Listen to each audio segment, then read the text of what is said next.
Okay, I'm here with Natalie Durkin. And Natalie, can you tell me can you tell me the name of your show first? My show is Angles of the North. And you're doing it with another northern comedian, am I right? Yes, his name is Philip Henderson. Fantastic. So tell us a little bit about the show. So it's just two Geordie comedians telling jokes. We thought Angles of the North means that it's our angles on our lives, and we're both Northerners, basically. I'm a musical comedian, so I'm much more flighty and bubbly stories about my life. Phil's much more observational and a little bit darker than me, I'd say.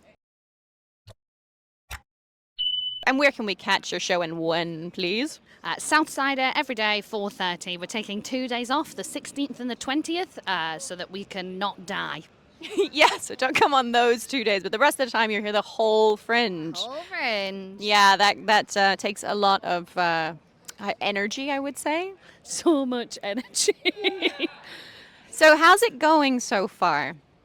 We've been really lucky. We're having the nicest time. We're here with PBH Free Fringe. So what that means is that we didn't have to pay for our venue. But what that also means is that you can't sell tickets.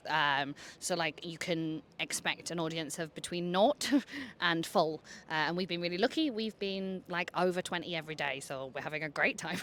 That's fantastic. And how are you finding those audiences? A lot of flyering.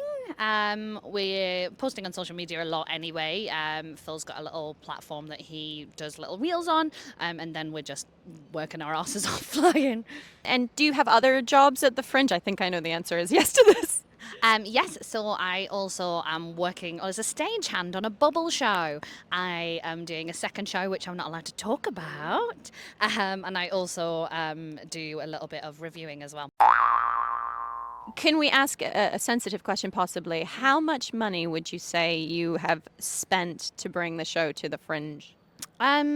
So I'm over a grand. I've been really lucky because my accommodation is only £600 for the month. I know that other comedians have spent upwards of 1,500 for the month.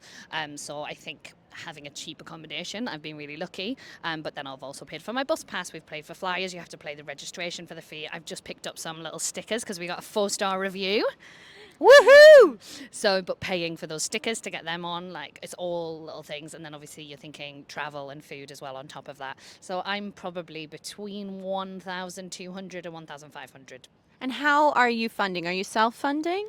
Self-funding. So yeah, no, we've had no support whatsoever. It's just ourselves bringing ourselves up here, which is why PBH Free Fringe was our option, really. And it's very good to do also. And what sort of size is your venue, just so we know? If like you're talking really squeezed in shoulder to shoulder, we can get about 50 in. Any tips that you've got for the Fringe? Maybe money saving or just living life at the Fringe? Make sure to rest. Make sure to program like receiving time for after a show. Quite often you'll be like, no, I'll go straight into this other show, and you don't really have time to process the show you've just watched. And so that would be a really big one for me. Also, take a punt on Free Fringe stuff. Like some of the best stuff I've seen is Free Fringe. Some of the worst stuff seen I've paid for. So like, you know, take a punt on something, take a punt on a flyer, and yeah, drink plenty of water. Oh, and always pack sun cream because you never know. Fringe highlight for you so far? Yeah, it was the 4-star review.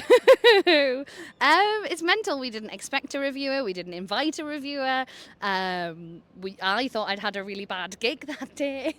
And then, yeah, it's my first time at the Fringe doing stand-up, and I'm just, like, over the moon to get a 4-star review, particularly when I've only been in stand-up for 2 years. Like, I'm feeling a little bit on cloud nine. She's a bit of a rock star, guys. And it was a 4-star review in the Scotsman, so there you go. Very well-deserved. I might put it on my boob.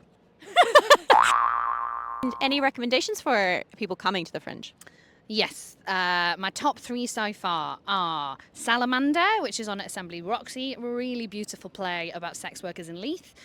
Sketch show is Miles and Dan, might just break a world record, just flawless sketches, beautiful structure, and because it shouldn't have been as good as it is, a good Die Hard panto. Great. Well, thank you so much, Natalie, and I hope you have a great Fringe. Thank you.